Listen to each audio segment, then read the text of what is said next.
జమ్మూ కాశ్మీర్లో high alert కొనసాగుతోంది. LOC వెంబడి భద్రతా కట్టుదిట్టం చేశాయి బలగాలు. చొరబాట్లకు అవకాశం ఉన్న ప్రాంతాల్లో అదనపు బలగాలు మోహరించాయి. ఇక ఇవాళ రాజ్నాథ్ అధ్యక్షతన అఖిలపక్ష సమావేశం జరగనుంది. కేబినెట్ సబ్ కమిటీ నిర్ణయాలను వివరించనున్నారు రాజ్నాథ్. పాకిస్తాన్పై ఎలా వ్యవహరించాలి అనే దానిపై ప్రస్తుతం చర్చిస్తారు.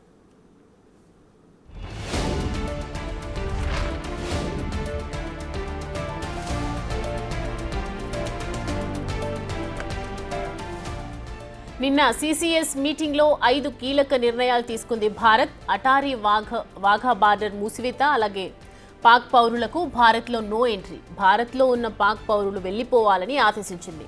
ప్రత్యేక వీసా ఉన్నవారు 48 గంటల్లో భారత్ను వీడాలని తెలిపింది. ఇటు సింధు జలాల ఒప్పందాన్ని కూడా నిలిపివేస్తున్నట్లు ప్రకటించింది.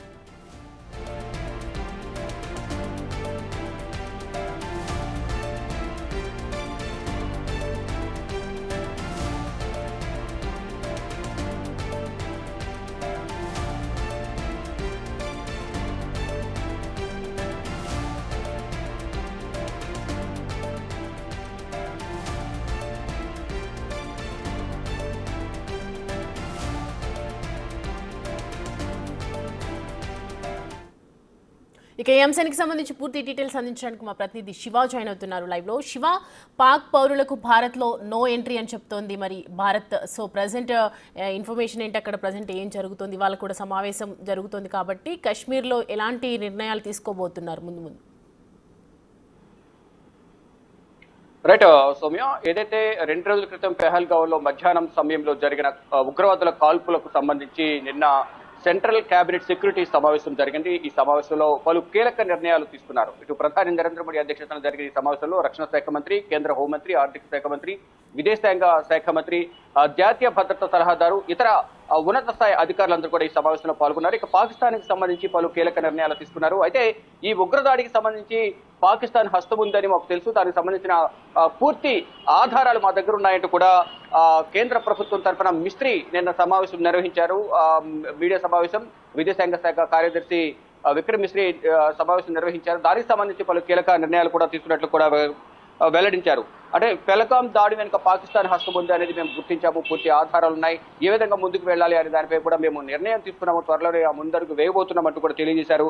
అయితే 5 కీలక నిర్ణయాలు అయితే తీసుకున్నారు. సిసిఎస్ మీటింగ్ లో భారత్ నుంచి వెళ్లిపోవాలంటూ కూడా పాక్ హైకమిషన్ కు ఆదేశాలు జారీ చేశారు. అటారీ వాఘా సరిహద్దుకు సంబంధించి కూడా రాకపోకలను నిలిపివేసినట్టు కూడా మూసేస్తున్నట్లు కూడా నిర్ణయం తీసుకున్నామని మిస్రీ వెల్లడించారు. దానితో పాటు పాకిస్తాన్ పౌరులకు, పాకిస్తాన్ సంబంధించిన ప్రజలు ఎవరైతే ఉన్నారో వారు ఇండియాలోకి రావడానికి నో ఎంట్రీ కూడా ప్రధానంగా బోర్డు పెట్టినట్టు చెప్పారు. అంటే ఏదైతే వాఘా బోర్డర్ ఏదైతే ఉందో పంజాబ్ కు పాకిస్తాన్ కు మధ్యలో వాఘా బోర్డర్ ఉంటుంది. డైలీ అక్కడ వాఘా బోర్డర్ లో ఈవినింగ్ టైంలో కవాతు జరుగుతుంది. జస్ట్ 2 గేట్లు మాత్రమే అడ్డు ఉంటాయి. అక్కడ వాఘా బోర్డర్ దగ్గర ఒకవైపు ఇండియా గేట్, ఇండియాకు సంబంధించిన సరిహద్దు, మరియు పాకిస్తాన్ మధ్య సరిహద్దు ఉంటుంది. రెండింటి మధ్యలో జస్ట్ ఒక 2 to 3 మీటర్స్ మాత్రమే డిస్టెన్స్ ఉంటుంది. అటు తర్వాత డైలీ రాకపోకలు అనేవి అటు ఇటు నుంచి అటు రాకపోకలు కొనసాగిస్తుంటారు. ఆ రాకపోకలు కూడా నిలిపివేసినట్టు కూడా భారత ప్రభుత్వం నిన్న తీసుకున్న నిర్ణయాలు బట్టి మిస్రీ వెల్లడించారు. ఇక ప్రత్యేకంగా వీసాదారులు ఎవరైతే ఉన్నారో 48 గంటల్లో భారత్ నుంచి వెళ్లిపోవాలి, భారత్ వీడాలంటూ కూడా నిన్న తీసుకున్న నిర్ణయాన్ని బట్టి కూడా వెల్లడించారు. ఇక పాకిస్తాన్ లో సింధు జలాల ఒప్పందం అనేది కూడా నిలిపివేశారు. ఏదైతే జలాలకు సంబంధించి పాకిస్తాన్ నుంచి పాకిస్తాన్ కు మొత్తం ఉన్న 6 నదుల్లో 1, 2, 3 నదులు పాకిస్తాన్ కు, 3 నదులు ఇండియాకు గతంలో నిర్ణయించిన దాని ప్రకారం నీటి ఒప్పందాలు చేసుకున్నారు. కానీ దానికి సంబంధించి ఇప్పుడు సింధు నది జలాలు ఏవైతే ఉన్నాయో భారత్ నుంచి పాకిస్తాన్కి వెళ్లే వాటిని నిలిపివేయాలి అనేది ఒక ఒప్పందాన్ని రద్దు చేస్తున్నట్టుగా కూడా ప్రజెంట్ నిర్ణయించుకున్నారు. అంటే ఇది గత ప్రభుత్వాల హయాంలో, గతంలో స్వాతంత్రం వచ్చిన తర్వాత గతంలో నెహ్రూ ఇతర సీనియర్ నేతలు గతంలో ఉన్న సందర్భంలో కొన్ని ఒప్పందాలు కుదిరాయి పాకిస్తాన్ కు, భారత్ కు. కానీ ఈ ఉగ్రదాడి వెనుక పాకిస్తాన్ హస్తం ఉందని నిర్ణయించుకునే నేపథ్యంలో మొత్తం కంప్లీట్ గా పాకిస్తాన్ కి సంబంధించి పాకిస్తాన్ తో సత్సంబంధాలు లేకుండా ఉండాలి అనేది కూడా ప్రధానంగా భారత ప్రభుత్వం నిర్ణయించుకుంది. దానిలో భాగంగానే కేవలం ప్రజెంట్ ఈ నిర్ణయాలు తీసుకుంది. కానీ ఈ దాడి పాకిస్తాన్ చేసిందని మా దగ్గర ఆధారాలు ఉన్నాయి. దీనికి సంబంధించి ప్రతి దాడి ఉండబోతున్నట్టు కూడా చెప్పారు.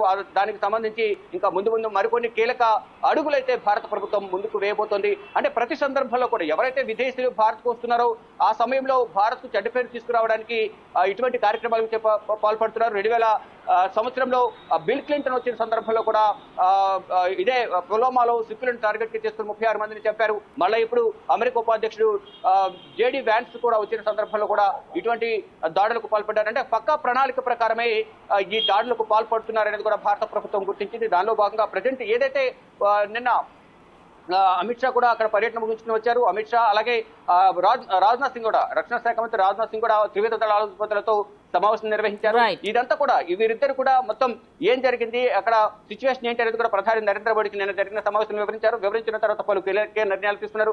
కేవలం 5 నిర్ణయాలను మాత్రమే, 5 అంశాలకు సంబంధించి మాత్రమే బహిర్గతం చేసినప్పటికీ మరికొన్ని కీలక నిర్ణయాలు తీసుకున్నట్లుగా తెలుస్తుంది. భవిష్యత్తులో ఆ కీలక నిర్ణయాలు ఏంటి, ఎటువంటి స్టెప్ ముందుకు వేయబోతున్నారంటూ కూడా తెలిసే అవకాశం అయితే ప్రధాని కనిపిస్తుంది. అంటే ఈ దాడి వెనుక ఎవరు దాగి ఉన్నా, ఎక్కడున్నా కానీ, నక్కి ఉన్నా కానీ తీసుకొచ్చి ప్రపంచం ముందు దోషిగా నిలబెడతామంటూ కూడా భారత ప్రభుత్వం చెబుతోంది. దానిలో భాగంగానే నిన్న హై లెవెల్ మీటింగ్, సెక్యూరిటీ సంబంధించి మీటింగ్ జరిగింది. ఈ సమావేశంలో పలు కీలక నిర్ణయాలు తీసుకున్నారు. ఇటు భారత్ కు పాకిస్తాన్ ప్రజలు రాకపోకలు నిలిపివేత కానీ, మరోవైపు భారత్ లో ఉన్నవారు ఇమీడియట్ గా విడిచి వెళ్ళిపోవడం కానీ, హైకమిషన్ లో భారత రాయబార కార్యాలయాలు, భారత్ లో ఉన్న పాకిస్తాన్ రాయబార కార్యాలయాలు ఏవైతే ఉన్నాయో వారిలో ఉన్న వారందరూ కూడా, కార్యాలయాలు ఉన్న వారందరూ కూడా వెళ్లిపోవాలనేది ప్రధానంగా చెప్తున్నారు. పాకిస్తాన్ పౌరులకు no entry, Attari Wagah border సరిహద్దు మూసివేత, సింధు జలాలకు సంబంధించి కూడా ఒప్పందం నిలిపివేత, వీటన్నిటిపై కూడా కీలక నిర్ణయాలు తీసుకున్నారు. కాబట్టి ఫర్దర్ గా మరికొన్ని కీలక నిర్ణయాలకు సంబంధించి వెల్లడించే అవకాశం అయితే ప్రధానంగా కనిపిస్తా ఉంది. Right Shiva, thanks for the updates.